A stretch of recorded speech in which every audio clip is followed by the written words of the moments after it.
been given an opportunity in your life? Well, if so, what did you do with that opportunity? Did you take advantage of this opportunity?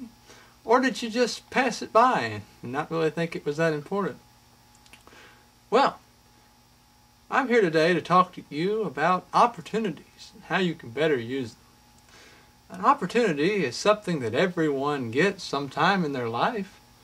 We do not always know when, where, how, at what time, or even what type of opportunity that we might be given in our lives.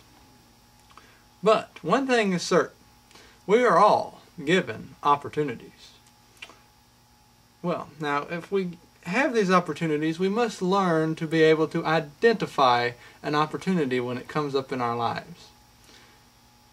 Then after we identify that we are having an opportunity to do something, next we must decide whether are we going to take advantage of this opportunity or are we going to pass this opportunity by. But one thing is certain, if you decide to pass the opportunity by, then you may never, ever get the chance to have that opportunity again. It's gone.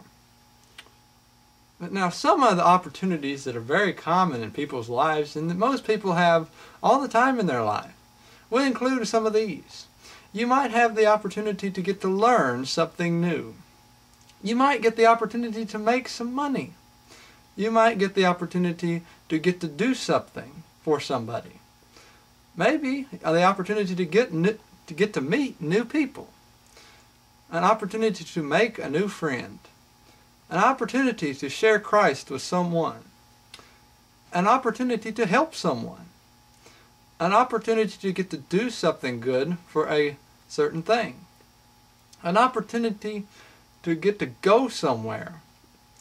Maybe an opportunity to get to end a conflict that's been going on for quite a while against two people.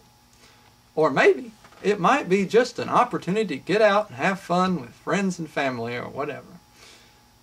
So we all have opportunities, and we must decide to always take advantage of these opportunities that we are given. Because if we pass them by, then we'll never get that opportunity again. But if we're going to have these opportunities, we need to learn how to be prepared for these opportunities. Now, if you're prepared, it means to have all the necessary motives and or materials to be ready for use at any time. To be ready. Let me give you an example of being ready. Let's say you're having an emergency because your house is on fire. And you call the fire department and you say, "Hello, help, my house is on fire. Can you help me?" They will arrive on time. They will come in their fire engines. They will have water. They will be in entire uniform. They will have their fire extinguishers, and they will know how to use their equipment, and they'll be ready. They will be ready to help you in that emergency. Now, there is the opposite of prepared, which is not prepared.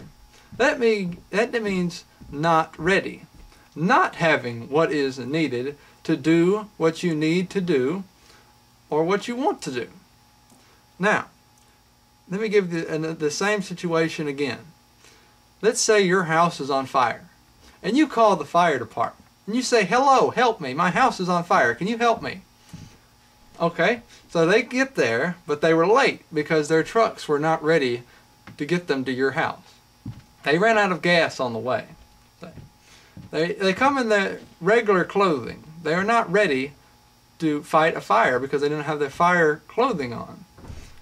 They do not have water or fire extinguishing products, causing them to not be ready to actually fight the fire. They do not know how to use their equipment. They are not mentally prepared to fight this fire. See? So, it makes you wonder, is it okay to be 1% ready and be 1% not ready for something? You know, we'll let the Bible answer that question. You know, in Matthew there is many things about people in Matthew who were given opportunities, and if they were prepared for that opportunity or if they were not prepared for that opportunity, if they took advantage of the opportunity or if they passed it by. There are many examples of that in the book of Matthew, but the one I want to look at today would be the parable of the 10 virgins. That is found in Matthew chapter 25, 1 through 13. It says, "Then the kingdom of heaven shall be compared to the 10 virgins, who took their lamps and met the bridegroom.